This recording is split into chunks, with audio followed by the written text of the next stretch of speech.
The number one thing that is killing real estate in 2021. And we, as experienced investors, almost fell for it. Stay till the end. We'll tell you exactly what it is that you need to avoid.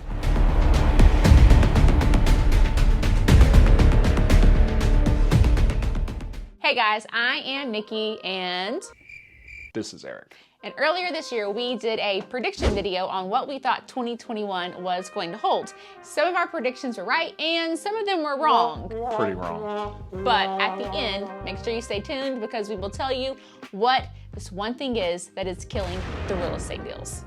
And how we almost fell for it and lost us a ton of money had we done the deal. So what was the biggest, what? I was about to start talking at the exact same time you did. It's fine. So what was the biggest thing that we learned from our predictions? So what was our first prediction? Well, we thought that the big cities like, well, states, I guess, California, and well, cities like Chicago, they would all continue to migrate to the south. And why? Because it's awesome here, and taxes are cheaper, houses are cheaper, and you get paid pretty well. Absolutely. And we hit that nail dead on the head. California, New York, Chicago, we still see droves of people moving to Nashville, Charlotte, down south even further. Atlanta is a huge market. You know, sorry, we actually had a buddy who was in Utah and he went out there because he got a pay raise, but he ended up moving back here to Tennessee because with his pay raise, but the tax increase, he made less money. So he came back here and he makes less. Even though Utah is a tremendous market. It is, it's a great market, but their taxes just aren't friendly here in Tennessee.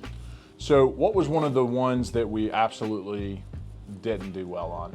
Well, I don't think it's that we didn't get it right because I do feel that builders and rehabbers are incorporating workspaces, flex spaces, office spaces into their products. But we were like, oh, we are gonna work from our house for forever. But turns out we bought an entire warehouse and we are currently sitting in it right now and we have an office. And we have found that working from the office for us has been exceptionally beneficial. There is an aspect of working from home and virtual that may fit your lifestyle and fit what you're wanting to do. But for us, coming to the office, set work hours, really helps our employees and helps us to make sure that when we walk out of the office, we're cutting that off so, you know, that we can have a good marriage. Now our next one was like, is it gonna slow down? Are prices gonna continue to go up? Do you buy now? Do you not buy now? Continue to explode. Yes. I think the explosions are settling down a little bit. They're still happening slower. I don't think prices are ever gonna go back down though.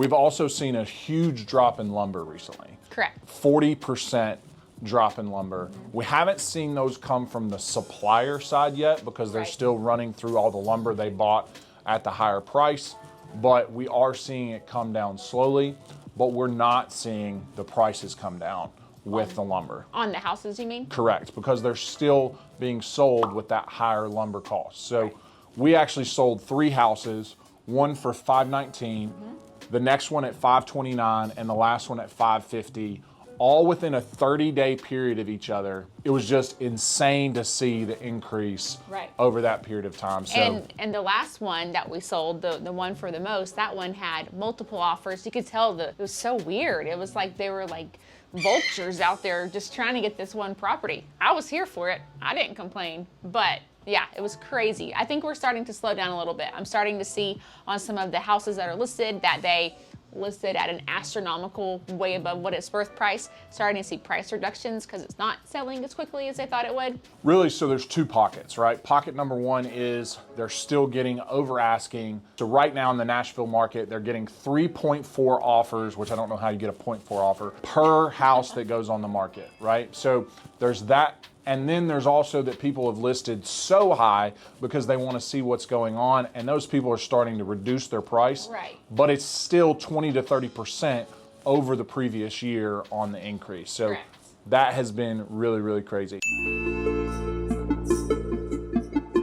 Our last one was the market crash. We said it wasn't coming anytime soon. Yeah. And it's not. With lumber dropping back down, things starting to open back up, the biggest issue we still see right now is supply chain. We're hoping that as things open back up and continue to go better with COVID, that you're gonna see a better supply chain. So right now, as far as lumber's getting better. Copper's still tough. Appliances are still far out. And we really had not been affected by appliances until yesterday for our personal house. We had the stove we loved. They said, okay, you can place the order, but we will deliver it in 1 year from today. 1 year from today? No, thank you. That brings up a great point of make sure that when you are doing your projects, you have everything, that you are making sure that you have already talked to your suppliers on getting those deals. Right. So, and have a plan B, because some of these things are very crazy. Once everything is, fully open and they have time to kind of get their backlog filled again, we'll be fine. I think we'll be there in 6 months. But right now, order a year in advance, apparently. Absolutely. So we were pretty on pretty much everything except for we decided to buy a commercial building. So what was the one thing that you guys have been waiting to hear on what you should not do anymore in 2021 is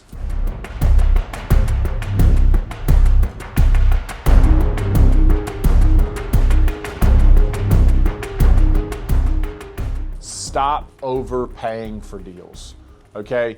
We got caught up at the end of 2020 and the beginning of 2021 and just wanting to buy more deals. And we went back and looked at some of the deals. Some of them were home runs. Right. And others were not. Well, and recently you went to that auction and you knew exactly what your number was, what your max price could be. And they went over it by $175,000? $250,000. That's insane. That doesn't make sense. And that will kill your business. So make sure as you're going further into the 2021 and even into 2022, know your ARV or after repair value, know your MAO or max allowed offer that's gonna make you money, and make sure you know your rehab costs. And if it does not fit, walk away. Walk away.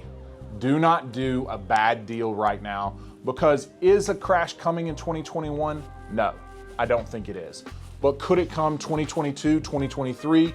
It absolutely could, and you don't want to be left holding the bag when the market crashes or goes down a tremendous amount. So build in a reserve for your numbers, make sure the numbers work, and keep buying all these deals.